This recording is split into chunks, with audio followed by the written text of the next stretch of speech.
এখন আমি তোমাদেরকে স্কার্ট প্লাজো সেলাই করে দেখাবো। আসসালামু আলাইকুম সবাইকে। প্রথমে আমি কলিগুলোকে সেলাই করে নিচ্ছি। স্কার্ট প্লাজোতে এক পায়ে 3টি করে পার্ট আছে, আমি কলি করে কাটিং করে নিয়েছি। তোমরা সম্পূর্ণ দেখলে বুঝতে পারবে। এখন আমি কলিটা সেলাই করে নিচ্ছি। প্রত্যেকটা সাইডে আমি ডাবল সেলাই করে দিচ্ছি।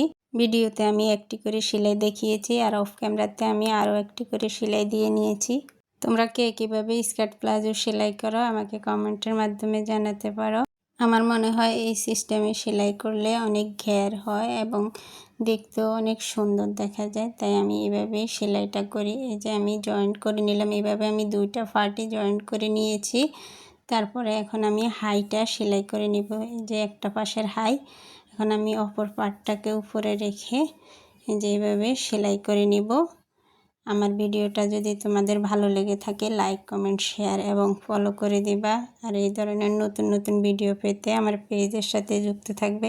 আর যারা আমার ভিডিওটা ইউটিউব চ্যানেল থেকে দেখছো তারা সাবস্ক্রাইব করে দিবা, পাশে থাকা বেল আইকনটি প্রেস করে দিবা। যে কোনো ভিডিও আপলোড করলে সবার আগে তোমরাই দেখতে পাবে। এই যে আমার হাই সেলাই করা হয়ে গেছে। দেখো হাই সেলাই করার পর কেমন হয়েছে, এরকম হয়েছে দেখতে। তারপর আমি মাঝখানে এখন 2টা হাই মিলিয়ে নিব। মিলিয়ে নেওয়ার পর এরকম হয়েছে। এখন আমি রাবার লাগিয়ে নেব।